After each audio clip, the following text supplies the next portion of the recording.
Derslerimize hoş geldiniz. Bu dersimizde zaman ve zamana ait kavramlar, kelimeler üzerinde duracağız. Bunlar kuşkusuz mevsimler olacak, aylar ve günler olacaktır. Evet, dersimize başlayalım. Bir yılda 4 mevsim, 12 ay, 52 hafta ve 365 gün olduğunu biliyoruz. Bunu Zazaca'da nasıl söyleyebiliriz? Bir yılda, yani Zazaca olarak bunu jüserredi, mevsimlere vaxt-ı serri diyoruz. Aylara asmi ya da kimi ağızlarda aşmi, tabi bu çoğuldur. Asmi ya da aşminin çoğulu. Haftalara hefti ya da heşti diyoruz. Günlere roci, yani yine çoğul halde rods ve roci ya da roci diyoruz. Şimdi okuyalım. Jüserredi, yani bir yılda tar vaxt-ı serre dest asmi bonzas udıdı hefti ya da heşti hirisov seştav bonz roci este. Tekrar okuyalım.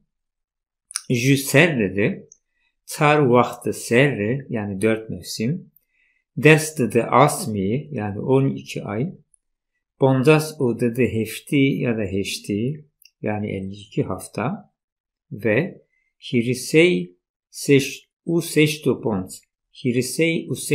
pons roci, yani 365 gün var. Var kelimesinin karşılığı Zazaca'da este. Şu asme hiris jü hefte hovt rozu anzena. Bir başka ifadeyle bir ay 30, bir hafta 7 gün çeker. Bunu tekrar Zazaca söyleyelim. Ju asme hiris ju hefte hovt rozu anzena. Devam edelim. Burada mevsimlerimizin isimlerini göreceğiz. 4 mevsim. Türkçe olarak söylersek ilkbahar, yaz, sonbahar ve kış. Mevsimlere vaxt-ı serri ya da mevsimi olarak söyleyebiliriz. İlkbahardan başlayalım. Usar ya da Vusar ilkbahar, Amnan yaz mevsimi, Payiz ya da Paiz, Y ya da Y harfini kullanmayabiliriz. Payiz ya da Paiz sonbahar, Zımıstan ya da buna Zımıston da denebilir, kış mevsimi. Tekrar okuyalım. Usar, Amnan, Payiz ve Zımıstan. Peki bu mevsimlerin ayları nasıl söylenir? Şimdi onu göreceğiz. Aylar çoğul halde söylediğimiz için Zazaca'da asmi ya da aşmi diyoruz. Asme tekildir, asmi çoğul halidir. Kış mevsiminden başlıyoruz. Kış mevsiminin aylarından başlayarak sonbahar mevsiminin aylarına kadar gideceğiz. Kış mevsiminin bir ayı Gagan ya da Gagane, bu 12. aydır. İkinci ayı Zemperi'yi ya da buna Teli de diyoruz. 1. ay. Gujigi ya da Gujigi, bu da 2. ay. Tekrar okuyalım. Gagan ya da Gagane Aralık ayı. Zemperi'yi ya da Tele Ocak ayı, Gujigi ya da Gujigi Şubat ayı. Şimdi ilkbahar aylarına bakıyoruz.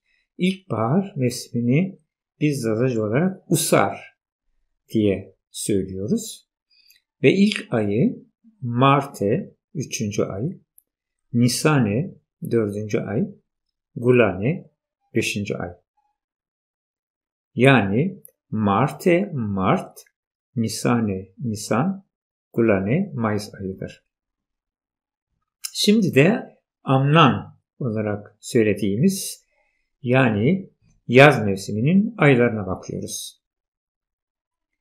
6. ay Amnana Vereni, 7. ay Amnana Verteni, 8. ay Amnana Peyini. Yani Amnana Vereni Haziran, Amnana Verteni Temmuz, Amnana Peyini Ağustos ayıdır. Devam ediyoruz. Payız olarak söylediğimiz sonbahar mevsimine geldik. Sonbahar mevsiminin de yine 3 ayı var. 1. ayı Payıza Vereni, 9. ay, Payıza Verteni 10. ay, Payıza Peyini 11. ay. Tekrarlarsak, Payıza Vereni Eylül ayı, Payıza Verteni Ekim ayı, Payıza Peyini Kasım ayı olarak bilinir. Şimdi ekrana gelen bu küçük tabloda saydığımız ayların değişik ifade biçimleri ya da varyantları var. Bu hepsi için geçerli değil fakat kimi aylar için değişik söylem ve ifade ya da yazılım biçimleri var. Örneğin 6. ay yani bizim Amnana Vereni dediğimiz yaz mevsiminin ilk ayı Vartivare, 7. ay Temmuz'e, 8. ay Kengezere, 9. ay Kortkrane, 10. ay Zamuskrane ve 11. yani Kasım ayına Gavare diye söylemlere, konuşma tarzlarına, ifade biçimlerine de kimi yerlerde rastlamak mümkündür. İzleyicilerimizin bunu da bilmelerinde fayda var.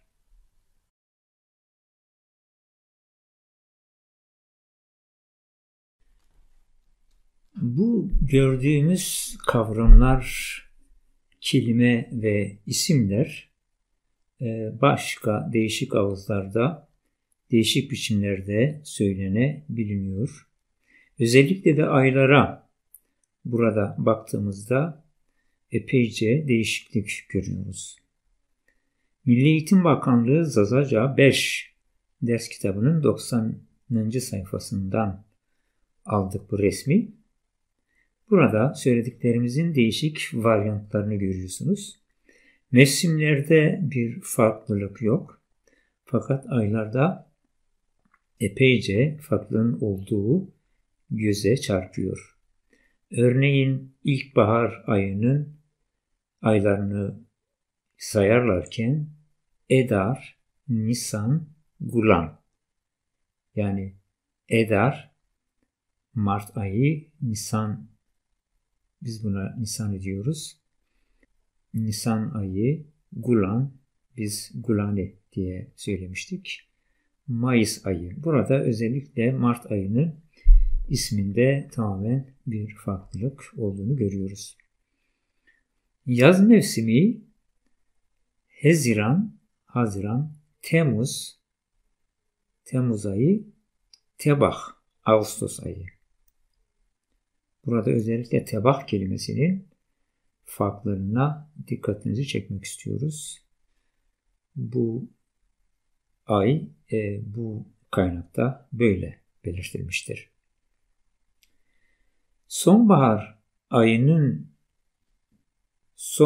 mevsiminin aylarını verirken bu kaynak söylediklerimizin tamamen bir başka versiyonunu görüyoruz.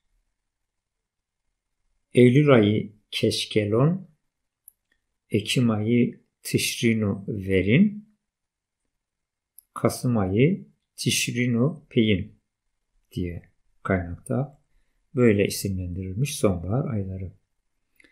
Kış aylarında da bir değişiklik var. Bizim söylediklerimizin dışında farklılıklar var.